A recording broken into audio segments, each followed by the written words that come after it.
మరి ఏదైతే కరుణాకర్ రెడ్డి చేస్తున్నటువంటి ప్రయత్నం ఏదైతే ఉందో, ఎందుకంటే చాలా చాలా క్లియర్ గా స్ట్రైట్ గా ఇవాళ ప్రజలందరికీ తెలుసు. ఇవాళ తిరుపతి డిక్లరేషన్ తీసుకుని దర్శనానికి రమ్మంటే డిక్లరేషన్ తీసుకోవడానికి కూడా ఇష్టపడక తిరుపతి దర్శనానికి వెళ్ళడం మానేసిన వ్యక్తి జగన్మోహన్ రెడ్డి. మరి నిన్ననే చూసాం, మన ఏదైతే ఉప ముఖ్యమంత్రి మరి పవన్ కళ్యాణ్ గారి సతీమణి డిక్లరేషన్ మీద సంతకం పెట్టి ఆవిడ ఏదైతే ఆలయానికి వెళ్ళినటువంటి పరిస్థితి, తలనీలాలు కూడా నిన్న ఇచ్చినటువంటి పరిస్థితి, 17 లక్షల రూపాయలు ఏదైతే అన్న దానానికి విరాళంగా ఇచ్చినటువంటి పరిస్థితి. అంటే ఎంత డిఫరెన్స్ ఉందో చూడండి ఒకరికి. ఇప్పుడు అంటే డిక్లరేషన్ ఇవ్వమని అడిగితే అసలు తిరుపతి వెళ్ళడానికే మానేసినటువంటి వ్యక్తి నువ్వు అసలు తిరుపతి గురించి ఆ టీటీడీ గురించి మాట్లాడేటువంటి తర్వాత ఈ వైసీపీ గాని జగన్మోహన్ రెడ్డి గాని ఎక్కడ ఉన్నటువంటి పరిస్థితి? ఎప్పుడైనా మీరు ఏదైతే ఆ పట్టు వస్త్రాలు సమర్పించడానికి ఎప్పుడైనా సతీ సమేతంగా, హిందూ సాంప్రదాయం అది సతీ సమేతంగా వెళ్ళడం అనేది ఎప్పుడైనా పాటించారా మీరు? అటువంటి వాళ్ళు మీరు టీటీడీ గురించి మాట్లాడడం,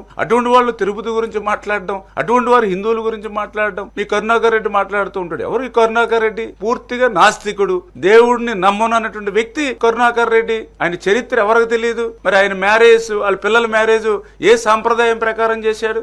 మీరందరూ సోషల్ మీడియాలో అన్ని చూశారు. మీరు అన్ని క్రిస్టియన్ మ్యారేజ్ లో చేసిన వ్యక్తులు. మరి నిన్న కూడా ఈవో ఎవరైతే టీటీడీ ఈవో నిన్న చాలా క్లియర్ గా ప్రెస్ పెట్టి ఫొటోస్ ఆధారాలతో సహా చూపించారు. 5 సంవత్సరాల వైసీపీ పాలనలో ఏ రకంగా గోశాలలో మరి ఆ రోజు ఆ గోమాతలు చనిపోవడం గాని, సరిగ్గా ఆ గోమాతలకు వేసేటువంటి పశు దానాన్ని కూడా గత వైసీపీ నాయకులు ప్రభుత్వాలు ఏ రకంగా దోపిడీ చేశారో ఆ రోజు చూసినటువంటి పరిస్థితి. మరి అటువంటి వ్యక్తులు కూడా ఈ రోజు మరి ఇటువంటి తిరుపతి గురించి, పవిత్రమైనటువంటి టీటీడీ గురించి మాట్లాడడం అని అంటే ఇది కేవలం మతాల మధ్య, కులాల మధ్య, ప్రాంతాల మధ్య ఈ రకంగా రాజేసేటువంటి కార్యక్రమం ఏదైతే వైసీపీ చేస్తా ఉందో, మరి దాన్ని అన్నింటినీ కూడా ఎప్పటికప్పుడు ప్రజల్ని ఎడ్యుకేట్ చేసి ప్రజల్ని తిప్పికొట్టాలనేటువంటి ఆలోచనతోటే మరి ఈ రోజు ప్రభుత్వం పనిచేయాలనేది